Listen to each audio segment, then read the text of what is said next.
రొయ్యలు ఉప్పు పసుపు వేసి కడుక్కొని ఒక ఉడకనిచ్చి ఆ వాటర్ స్టెయిన్ చేసేసి పెట్టుకోవాలి.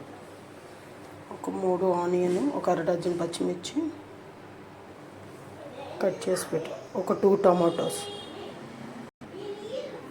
అరచిప్ప ఎండు కొబ్బరి కానీ పచ్చి కొబ్బరి కానీ ఇలా పొడి చేసి పెట్టుకోవాలి.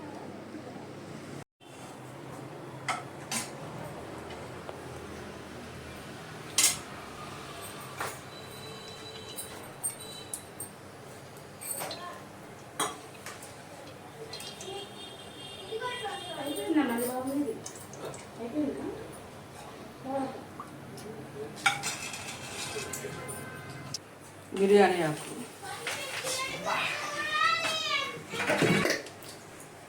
లవంగాయలు 5-6 లవంగాలు, దాల్చిన చెక్క,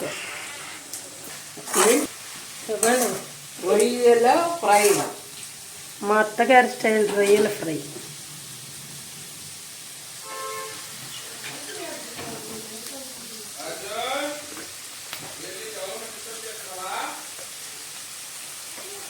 ముందు ఉప్పు పసుపు వేసుకొని శుభ్రంగా కడుక్కొని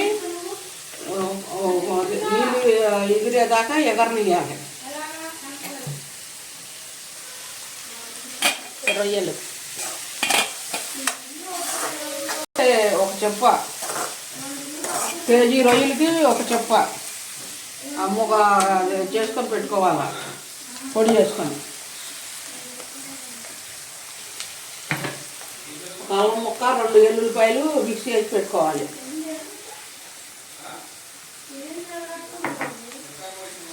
ఆల్రెడీ రొయ్యలు వేసాను. ఇది ఉల్లిపాయ వేగేటప్పుడు కొద్దిగా వేస్తే మెత్తగా వేగిద్దు తొందరగా.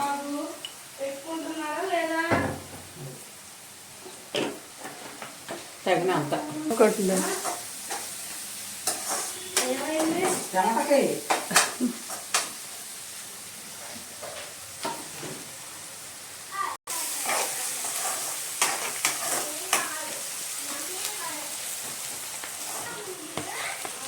ఒక 2 పండు టమాటాలు. మా అత్తగారు చేసే రొయ్యలేపుడికి నేను చేసే రొయ్యలేపుడికి చాలా డిఫరెంట్ ఉంటుంది. టేస్ట్ బాగుంటుంది. ఎవరు కాదు చెప్పండి. అల్లం వెల్లుల్లిపాయ అయితే ఇది వేయకుండా అడుగుంటుంది.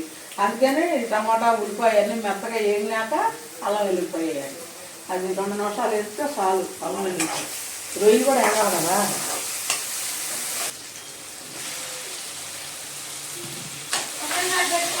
నీళ్లు పోయకుండా రొయ్యలు శుభ్రం ఉప్పు పసుపు కడిగి ఆ రొయ్యల్ని పొయ్యి మీద పెట్టి కొంచెం ఉప్పు వేసి నీరు ఇంకిపోయేదాకా మగ్గనివ్వాలి. అంతే.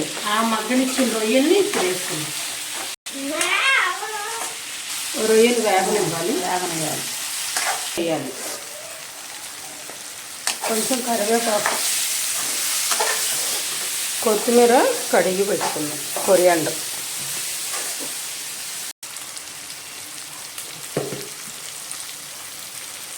ప్రాన్స్ వేసి ఫ్రై అయ్యేటప్పుడు అల్లం వెల్లిపాయ వేసుకోవాలి. 2 టేబుల్ స్పూన్లు అల్లం వెల్లిపాయ.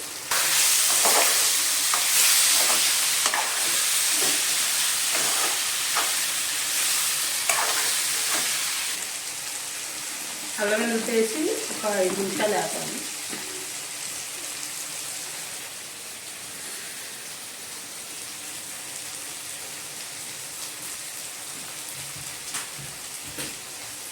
కారం మనం ఎంత తినగలుగుతామన్న దాన్ని 2 కేజీలు తీసుకున్నాను. 1 కేజీ 2 స్పూన్లు కారం. పచ్చి కొబ్బరి ఉంటే ఇట్లా చేసుకోవాలి. బాగుంటుంది పచ్చి కొబ్బరి ఒక చెప్ప.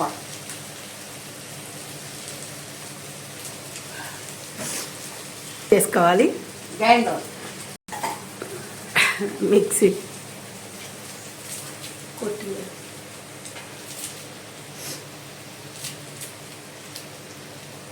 నేను ఎంతకాలం కదా చాకులతో కొయ్యటాలు అలాంటివి ఏముండవు.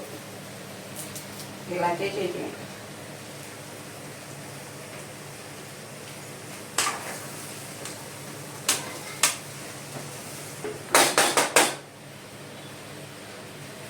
కారం చెక్ చేసి టేస్ట్ చేయకోవాలా చెప్పు నాకు. సూపర్. ఉప్పు సరిపోయిందా? మెత్తగా రొయ్యలు వేపుడు సూపర్. బాగుంది. మా అత్తగారు చేసిన రొయ్యల వేపుడు, మా అత్తగారు రొయ్యల వేపుడు. అంతే, రొయ్యల వేపుడు రెడీ. మా పెద్ద అబ్బాయికి చాలా ఇష్టం.